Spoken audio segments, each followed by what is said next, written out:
اعوذ باللہ السمیع العلیم من الشیطان الرجیم بسم اللہ الرحمن الرحیم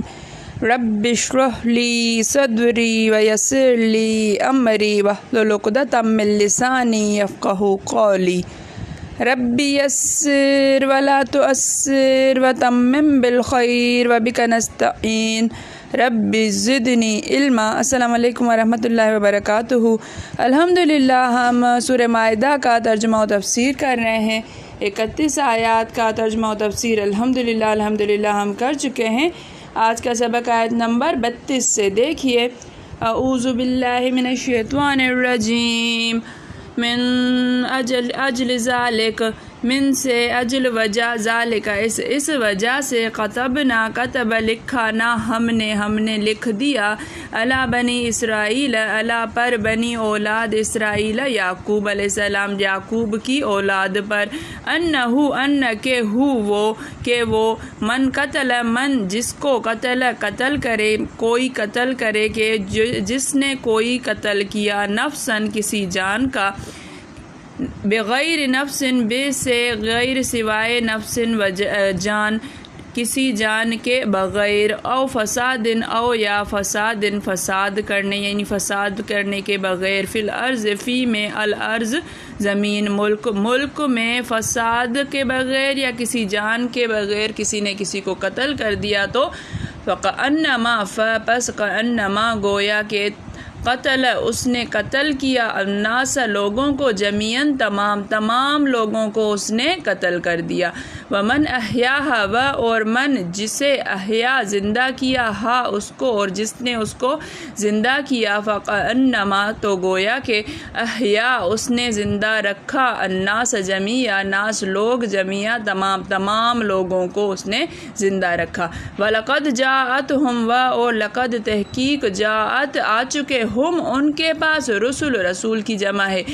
رسول نہ ہمارے، بالبینات روشن دلائل کے ساتھ، ثم پھر، ان کثیرا منہم ان بے شک، کثیرا اکثر، منہم ان میں سے، بعد ذالک اس کے بعد، فی الارض زمین میں، لمسرفون حد سے بڑھنے والے ہیں، اسراف کرنے والے ہیں، من اجل ذالک کتبنا علی بنی اسرائیل اسی وجہ سے ہم نے بنی اسرائیل پر لکھ دیا، انہ من قتل نفسا بغیر نفس او فساد فی الارض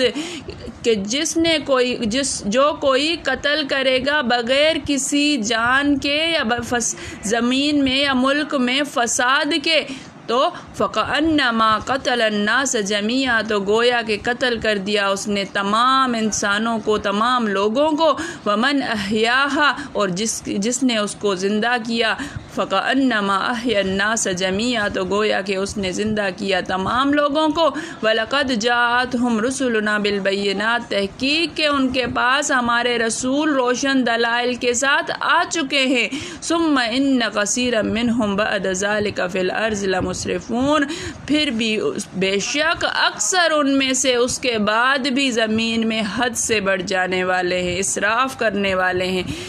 اس قتل کی وجہ سے ہم نے بنی اسرائیل پر یہ حکم نازل کیا کہ جو شخص کسی کو ناحق قتل کرے گا، یعنی بغیر اس کے کہ جان کا بدلہ لیا جائے یا ملک میں خرابی کرنے کی سزا دی جائے، اس نے گویا تمام لوگوں کو قتل کیا، اور جو اس کی زندگانی کا موجب ہوا تو گویا تمام لوگوں کی زندگانی کا موجب ہوا، اور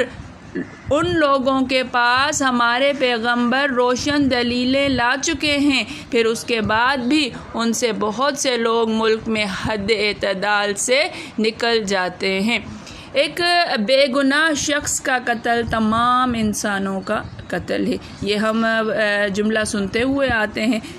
دیکھیے کہ یہ قرآن میں لکھا ہوا ہے، اللہ کا فرمان ہے کہ ایک انسان کا قتل کرنا تمام انسانیت کا قتل ہے، اور ایک انسان کو زندہ کرنا تمام انسانیت کو زندہ کرنا ہے۔ فرمان ہے کہ حضرت آدم کے اس لڑکے کے قتل بیجا کی وجہ سے ہم نے بنی اسرائیل سے صاف فرما دیا، ان کی کتاب میں لکھ دیا اور ان کے لیے اس حکم کو حکم شرعی کر دیا کہ جو شخص کسی ایک کو بلا وجہ مار ڈالے، نہ اس نے کسی کو قتل کیا تھا نہ اس نے زمین میں فساد پھیلایا تھا، تو گویا اس نے تمام لوگوں کو قتل کیا، اس لیے کہ اللہ کے نزدیک ساری مخلوق یکساں ہے، اور جو کسی بے قصور شخص کے قتل سے باز رہے اسے حرام جانے، تو گویا اس نے تمام لوگوں کو زندگی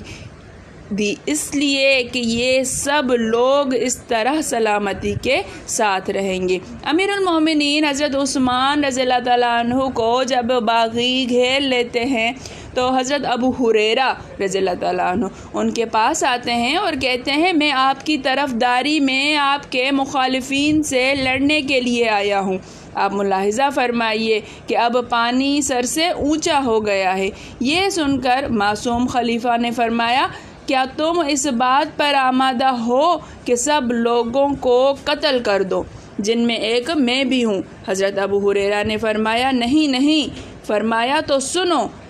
ایک کو قتل کرنا ایسا برا ہے جیسے سب کو قتل کرنا، جاؤ واپس لوٹ جاؤ، میری یہی خواہش ہے، اللہ تمہیں اجر دے اور گناہ نہ دے۔ یہ سن کر آپ واپس چلے گئے اور نہ لڑے۔ مطلب یہ ہے کہ قتل کا اجر دنیا کی بربادی کا باعث ہے اور اس کی روک لوگوں کی زندگی کا باعث ہے۔ حضرت سعید بن جبیر فرماتے ہیں ایک مسلمان کا خون حلال کرنے والا تمام لوگوں کا قاتل ہے اور ایک مسلم کے خون کو بچانے والا تمام لوگوں کے خون کو گویا بچا رہا ہے۔ ابن عباس رضی اللہ تعالیٰ عنہ فرماتے ہیں کہ نبی کریم صلی اللہ علیہ وآلہ وسلم کو اور عادل مسلم بادشاہ کو قتل کرنے والے پر ساری دنیا کے انسانوں کے قتل کا گناہ ہے، اور نبی اور امام عادل کے بازو کو مضبوط کرنا دنیا کو زندگی دینے کے مترادف ہے۔ ایک اور روایت میں ہے کہ ایک کو بے وجہ مار ڈالتے ہیں جہنمی ہو جاتا ہے، گویا سب کو مار ڈالا۔ مجاہد رحمۃ اللہ فرماتے ہیں مومن کو بے وجہ شرعی مار ڈالنے والا جہنمی دشمن رب ملعون اور مستحق سزا ہو جاتا ہے۔ پھر اگر وہ سب لوگوں کو بھی مار ڈالتا تو اس سے زیادہ عذاب اسے کیا ہوتا جو قتل سے رک جائے، گویا کہ اس کی طرف سے سب کی زندگی محفوظ ہے۔ عبد الرحمن فرماتے ہیں ایک قتل کے بدلے ہی اس کا خون حلال ہو گیا، یہ نہیں کہ کئی ایک کو قتل کرے جب ہی وہ قصاص کے قابل ہو، اور جو اسے زندگی دے یعنی قاتل کے ولی سے درگزر کرے، اور اس نے گویا لوگوں کو زندگی دی۔ اور یہ مطلب بھی بیان کیا گیا ہے کہ جس نے انسان کی جان بچا لی، مثلا ڈوبتے کو نکال لیا، جلتے کو بچا لیا، کسی کو ہلاکت سے ہٹا لیا، مقصد لوگوں کو خون ناحق سے روکنا اور لوگوں کی خیر خواہی اور امن و امان پر آمادہ کرنا ہے۔ حضرت حسن رحمۃ اللہ سے پوچھا گیا کہ کیا بنی اسرائیل جس طرح اس حکم کے مکلف تھے ہم بھی ہیں؟ فرمایا ہاں یقیناً، اللہ کی قسم، بنو اسرائیل کے خون اللہ کے نزدیک ہمارے خون سے زیادہ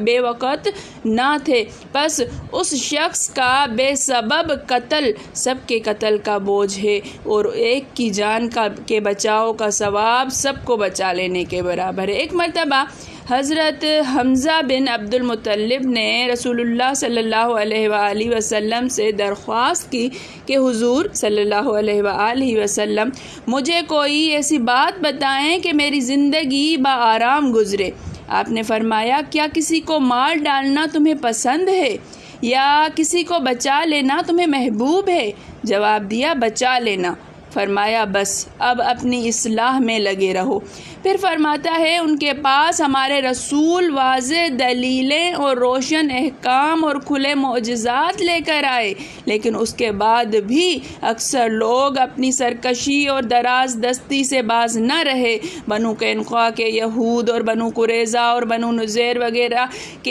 کو دیکھ لیجئے کہ اوس اور خزرج کے ساتھ مل کر آپس میں ایک دوسرے سے لڑتے تھے اور لڑائی کے بعد پھر قیدیوں کے فدیے دے کر چھڑاتے تھے اور مقتول کی دیت ادا کرتے تھے، جس پر انہیں قرآن میں سمجھایا گیا کہ تم سے عہد یہ لیا گیا تھا کہ نہ تو اپنے والوں کے خون بہاؤ نہ انہیں دیس سے نکالو، لیکن تم نے باوجود پختہ اقرار اور مضبوط عہد و پیما کے